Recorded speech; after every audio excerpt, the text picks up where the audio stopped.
State bank of Pakistan نے پاکستان کی معیشت پر آج اپنی رپورٹ کارڈ جاری کی۔ بہت مستحکم پاکستان کی معاشی صحت نظر آ رہی ہے۔ اسٹیٹ بینک آف پاکستان سمجھتا ہے کہ پاکستان کی معیشت ایک بہت ہی شاندار مستحکم انداز میں آگے بڑھ رہی ہے اور بہت ہی مثبت انداز میں آگے بڑھ رہی ہے۔ اس کے ساتھ ہی اسٹیٹ بینک آف پاکستان نے آج شرح سود 7% برقرار رکھنے کا اعلان کیا اور کروڑا ماحول میں اسٹیٹ بینک نے شرح سود میں اب تک 6.25% کمی کی ہے۔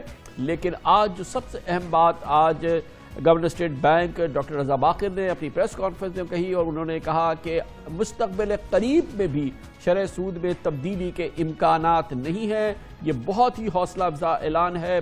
پہلی بار اسٹیٹ بینک آف پاکستان نے آئندہ کے حوالے سے بھی ایک واضح راہ فراہم کی ہے جو کہ کاروبار اور تجارت اور سرمایہ کاروں کے لیے ایک بہت حوصلہ افزا خبر ہے۔ اس کے ساتھ ہی انہوں نے یہ بھی کہا کہ جب معیشت پوری قوت سے انشاءاللہ آگے بڑھ رہی ہوگی اور اس صورتحال میں اگر ضرورت پڑتی ہے تو مرحلہ وار اور وہ بھی قدرے میجریبل جو ہوگی، یعنی کہ بہت ہی نپی تلی شرح سود میں کمی کی جائے گی اور اس کا باقاعدہ یقیناً احساس ہو جائے گا سب کو۔ لیکن فی الحال مستقبل قریب میں بھی شرح سود میں اضافے کا امکان نہیں ہے۔ اس کو بہت ہی پازیٹیو انداز میں ریسیو کیا گیا ہے۔ آج کی ایم پی سی کے بعد یعنی کہ مانیٹری پالیسی کمیٹی کے بعد گورنر اسٹیٹ بینک ڈاکٹر رضا باقر کی اس پریس کانفرنس سے مانیٹری پالیسی کمیٹی کا فیصلہ آج یہ تھا کہ انٹرسٹ ریٹ کو 7% پر ہی برقرار رکھا جائے۔ جو سال کی انفلیشن پروجیکشن ہے وہ تقریباً 7 سے 9% ہے جو پہلے اناؤنس کی گئی ہے۔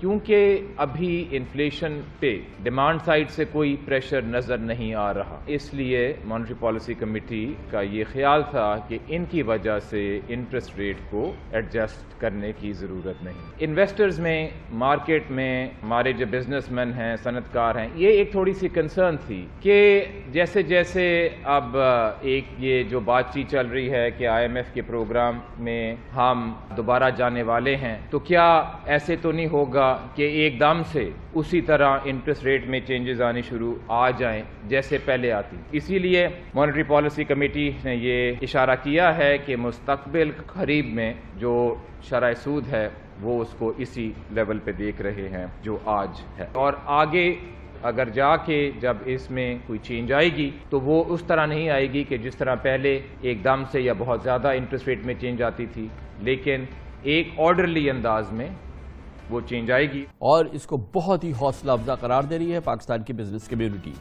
اس وقت ان چینج رکھنا میں سمجھتا ہوں کہ بزنس ایکٹیویٹیز کے لیے ضروری تھا، اور جو اسٹیٹ بینک گورنر نے فیوچر کے لیے جو بات کی ہے تو میں سمجھتا ہوں کہ وہ بہت بڑی خبر ہے ہمارے اسٹیل سیکٹر کے لیے، سیمنٹ سیکٹر کے لیے، ہاؤسنگ سیکٹر کے لیے۔ یہ بہت اچھی خبر ہے کیونکہ میں دیکھ رہا ہوں ان سیکٹروں میں بہت زیادہ ایکسپینشن ہو رہی ہے۔ پھر ٹیکسٹائل میں بھی ہم دیکھ رہے ہیں کہ بہت بڑے پیمانے پہ ایکسپینشن ہو رہی ہے، اور میں سمجھتا ہوں کہ اس کو بزنس کمیونٹی ویلکم کرے گی، ایکویٹی مارکیٹ ویلکم کرے گی۔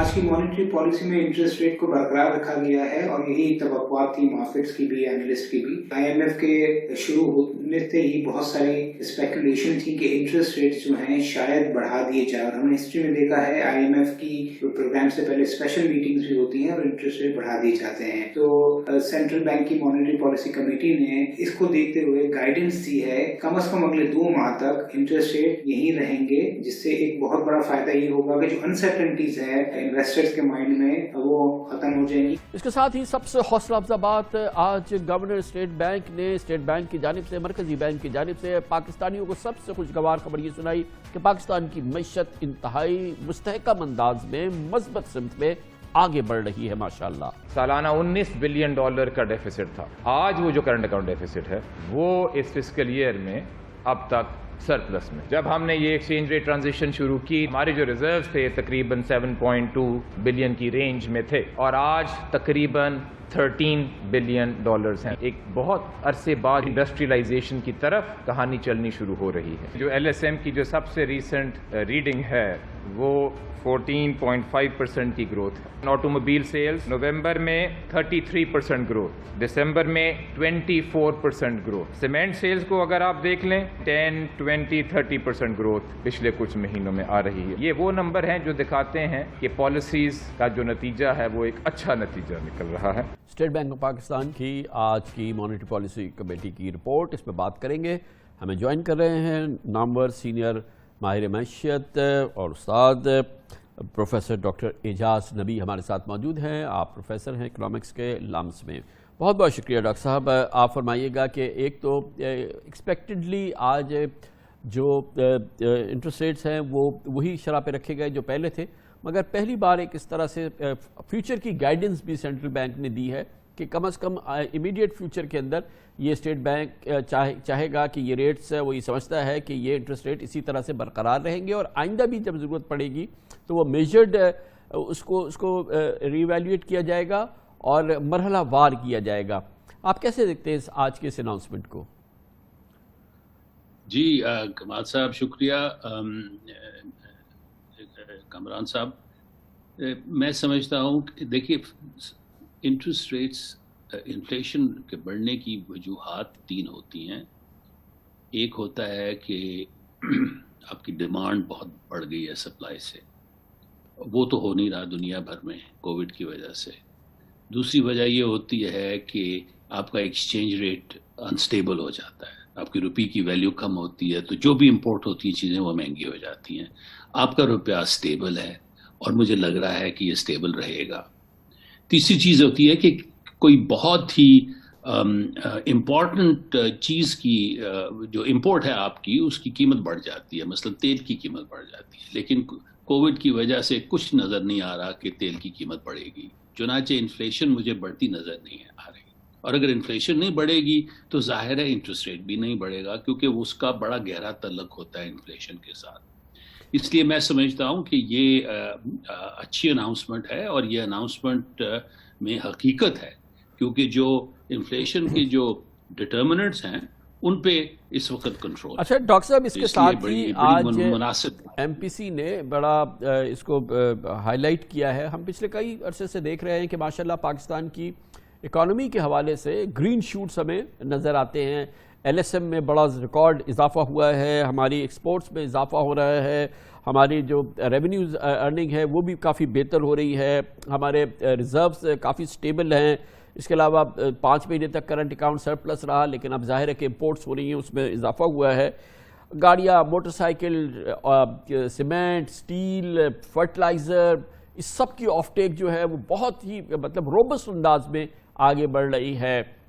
تو ہم یہ سمجھنے میں صحیح ہے کہ معیشت ایک مثبت انداز میں، مستحکم انداز میں بہتری کی طرف اور کافی بہتری کی جانب آگے بڑھ رہی ہے. جی اس وقت جو آپ جو ڈیٹا ہے وہ یہی دکھا رہا ہے کہ ایک پچھلے سال کی نسبت بہتری ہے.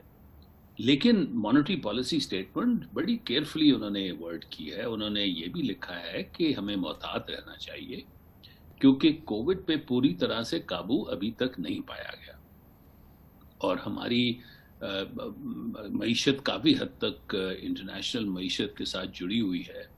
اور اگر انٹرنیشنل معیشت میں پھر دوبارہ سے کمزوری آ جاتی ہے اور یا یہ والی کمزوری برقرار رہتی ہے، تو اس لیے ہماری جو گرین شوٹس ہیں یہ پوری شاخوں میں اور کونپلوں میں اور پھولوں میں اور پھلوں میں تبدیل ہونے میں شاید دیر لگے.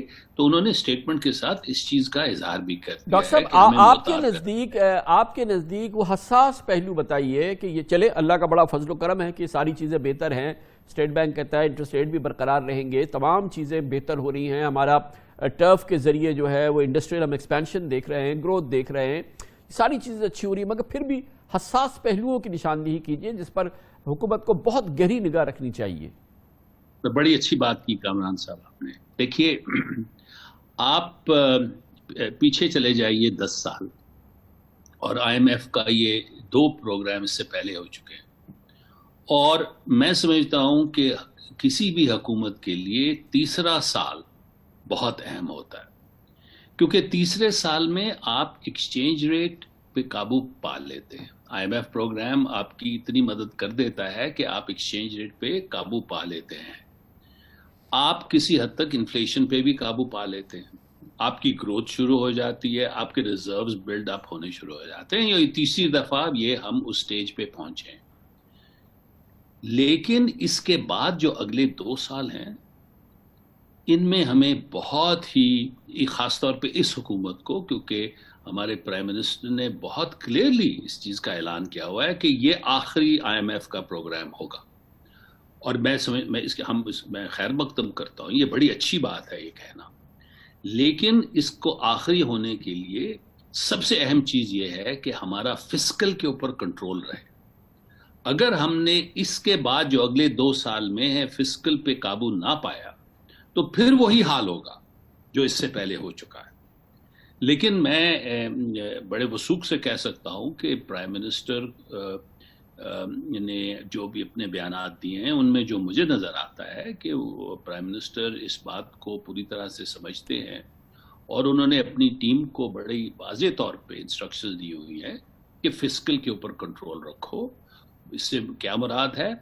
دیکھیے، آپ کو ہماری جیسی اکانومی میں، کسی بھی اکانومی میں آپ کو سبسڈیز دینی ہوتی ہیں، انڈسٹری کو سبسڈی دینی ہوتی ہے، کنزیومرز کو سبسڈی دینی ہوتی ہے، لیکن آپ کو سبسڈی دیتے وقت اس چیز کے بارے میں پورا یقین ہونا چاہیے کہ اس سبسڈی کا صحیح استعمال ہوگا۔ پرائم منسٹر نے کہا ہے کہ سبسڈی دینے کی صرف 2 وجوہات ہونی چاہیے، جو کہ بالکل صحیح ہے۔ ایک یہ کہ صرف مستحق لوگوں کو ملیں، یعنی غریب لوگوں کو ملیں، اور دوسری یہ کہ اس سے ویلتھ جنریٹ ہو۔ چنانچہ ہمیں اپنی سبسڈی پالیسیز کو ایویلویٹ کرنا چاہیے، اور بڑی کڑی نظر سے ایویلویٹ کرنا چاہیے کہ یہ 2 مقاصد پورے ہو رہے ہیں یا نہیں ہو رہے۔ Thank you so much professor doctor Ejaz Nabi, professor of economics, LUMS ہمارے ساتھ موجود تھے۔